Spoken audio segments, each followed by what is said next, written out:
ಇವತ್ತು ನಾವು kidney cancer ಬಗ್ಗೆ ಮಾತಾಡೋಣ. ತುಂಬ ಡೇಂಜರ್ ಇದೆ, ಇದ್ರ ಬಗ್ಗೆನೂ ಗೊತ್ತಿರಲಿ ಅಂತ ಇದ್ರ ಬಗ್ಗೆ ಸ್ವಲ್ಪ ಮಾತಾಡ್ತಾ ಇದ್ದೀನಿ.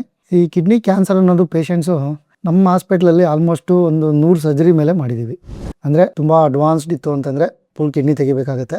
ಇಲ್ಲ ತುಂಬ ಚಿಕ್ಕದು ಇದು ಸ್ಟೇಜ್ 1 ಇಲ್ಲ ಚಿಕ್ಕ ಟ್ಯೂಮರ್ ಇತ್ತು ಅಂತಂದರೆ ಪಾರ್ಷಿಯಲ್ ನೆಫ್ರೆಕ್ಟಮಿ ಅಂತ ಹೇಳ್ತೀವಿ, ಅದನ್ನು ಕೂಡ ಮಾಡ್ಬೋದು. ಆ್ಯಕ್ಚುಲಿ ನಮ್ಮ ಹತ್ರ ಈ ಪೇಷಂಟ್ಸ್ ಹೆಂಗೆ ಬರ್ತಾರೆ ಅಂತಂದರೆ ಸ್ವೆಲ್ಲಿಂಗು ರೈಟ್ ಸೈಡು ಲೆಫ್ಟ್ ಸೈಡು ಎರಡು ಸೈಡು ಬರ್ಬೋದು. ಮತ್ತು ಅದ್ರ ಜೊತೆಗೆ ಇದು ಅರ್ಲಿ ಸಿಮ್ಟಮ್ಸ್ ಅಂತ ಹೇಳ್ತೀವಿ.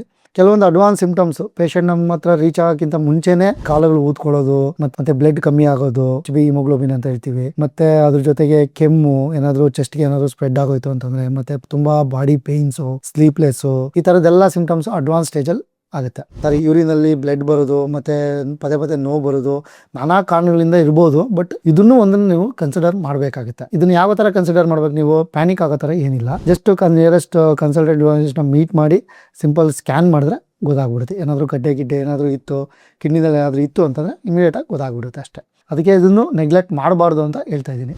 ಯೂಶಲಿ UTI ಇನ್ಫೆಕ್ಷನ್ ಇದ್ದಾಗ, ಕಿಡ್ನಿ ಸ್ಟೋನ್ ಇದ್ದಾಗ, ಮತ್ತು ಈ ಶುಗರ್ ಇರೋರಿಗೆ ಕಿಡ್ನಿ ಇನ್ಫೆಕ್ಷನ್ ಆದಾಗ ಕೂಡ ಈ ಥರ ಸಿಮ್ಟಮ್ಸ್ ಕಾಣ್ಕೊಳ್ಳುತ್ತೆ. But panic ಆಗೋದೇನಿಲ್ಲ.